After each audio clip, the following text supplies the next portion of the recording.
بسم اللہ الرحمن الرحیم والصلاة والسلام علی سید المرسلین قال اللہ تعالی فی القرآن المجید وما ارسلناک الا رحمۃ للعالمین صدق اللہ العظیم۔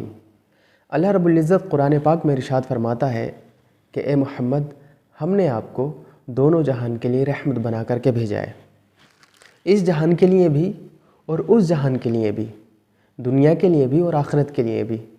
اللہ کے رسول صلی اللہ علیہ وسلم پوری دنیا انسانیت کے لیے امن و شانتی کا پیغام ہے، امن و شانتی کا پیغام وہ لے کر کے آئے ہیں۔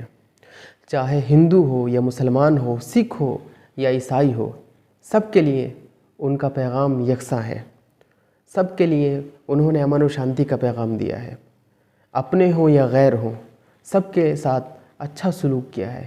میرا جو موضوع ہے آج کا وہ یہ ہے کہ ہمارے محمد صلی اللہ علیہ وسلم کا برتاؤ نان مسلم کے ساتھ کیسا تھا۔ بخاری شریف کی حدیث ہے، حضرت انس فرماتے ہیں کہ اللہ کے رسول صلی اللہ علیہ وسلم کے پاس ایک خادم ہوا کرتا تھا جو کہ نان مسلم تھا۔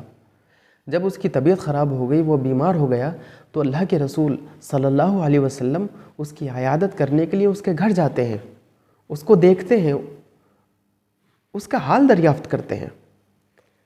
یہ نبی پاک صلی اللہ علیہ وسلم کا اخلاق ہے غیروں کے ساتھ، نان مسلم کے ساتھ۔ ایک اور حدیث پاک ہے ترمذی شریف کی، اللہ کے رسول صلی اللہ علیہ وسلم کے پاس ایک نان مسلم مہمان آتا ہے، مسلمان نہیں تھا، نان مسلم تھا۔ تو اللہ کے رسول صلی اللہ علیہ وسلم نے اس کی میزبانی کیسے کی، یہ دیکھیں کہ آج کل ہم لوگ کیا کرتے ہیں، اگر کوئی مہمان آیا ہمارے گھر پہ تو ایک بار کوئی چیز دی، دوسری بار، تیسری بار، 2-3 بار میں اوب جاتے ہیں ہم لوگ۔ لیکن اللہ کے رسول صلی اللہ علیہ وسلم کے پاس وہ نان مسلم مہمان آتا ہے، اسے ہمارے محمد صلی اللہ علیہ وسلم ایک گلاس بکری کا دودھ پیش کرتے ہیں، وہ دودھ پی جاتا ہے۔ پھر آپ کہتے ہیں کہ ایک گلاس اور لو، تو وہ دوسرا پھر پی جاتا ہے۔ تیسرا پھر کہتے ہیں کہ نہیں ایک گلاس اور لو، تو تیسرا پی جاتا ہے۔ چوتھا 7 گلاس وہ اسی طرح سے دودھ پی گیا، اور اللہ کے رسول صلی اللہ علیہ وسلم اسے یوں ہی بکری کا دودھ پلاتے رہے اور اس سے اوبے نہیں۔ پھر 8ویں گلاس میں آنے کے بعد اس نے آدھا گلاس پیا اور آدھا گلاس چھوڑ دیا۔ تو یہ میزبانی تھی اللہ کے رسول صلی اللہ علیہ وسلم کی نان مسلم کے ساتھ۔ یہ تو تھا عام زندگی میں حضور صلی اللہ علیہ وسلم کیسے نان مسلم کے ساتھ برتاؤ کرتے تھے۔ اس طرح کی بہت ساری مثالیں بھری پڑی ہیں۔ سیرت ابن ہشام میں لکھا ہے کہ جنگ بدر کے موقع پر مسلمانوں نے ایک حوض پر اپنا پڑاؤ ڈالا، تو جنگ کے دوران ایک نان مسلم آتا ہے مشکیزہ لے کر پانی لینے کے لیے۔ اب اس کی بھی جرت دیکھیے، اس کا یقین دیکھیے کہ جنگ کے دوران وہ پانی لینے آ رہا ہے۔ اس کو معلوم ہے کہ یہ امن و شانتی کے نبی ہیں، امن و شانتی کا پیغام لے کر آئے ہیں، یہ ہم کو تکلیف نہیں دیں گے۔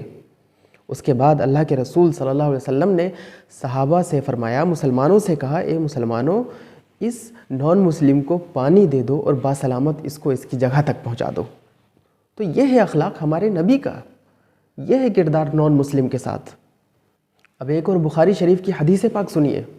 اللہ کے رسول صلی اللہ علیہ وسلم ایک جگہ پر تشریف فرما تھے، بیٹھے ہوئے تھے، وہاں پہ پاس سے ایک جنازہ گزرا، تو آپ صلی اللہ علیہ وسلم اس جنازے کو دیکھ کر کھڑے ہو گئے۔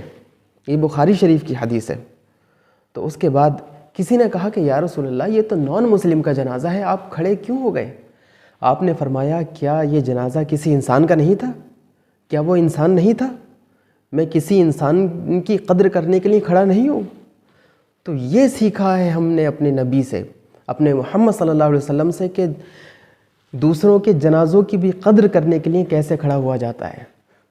اب حد تو تب ہو گئی کہ جب اللہ کے رسول صلی اللہ علیہ وسلم نے مسلمانوں سے کہا کہ اے مسلمانوں سنو، اگر تم اپنے ساتھ میں رہنے والے کسی نان مسلم کا حق مارتے ہو یا اس پر ظلم کرتے ہو، اس کا حق مارتے ہو، تو کل قیامت کے میدان میں مسلمان کے خلاف نان مسلم کے ساتھ اس کا حق دلانے کے لیے کھڑا ہو جاؤں گا۔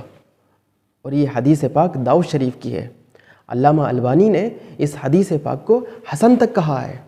تو یہ ہے ہمارے نبی کا اخلاق کہ جو کل قیامت کے میدان میں بھی مسلمانوں کے خلاف ہو جائیں گے اگر مسلمان نے نان مسلم کا حق مارا تو۔ اور کچھ لوگ محمد صلی اللہ علیہ وسلم پر غلط الزام لگاتے ہیں، نعوذ باللہ۔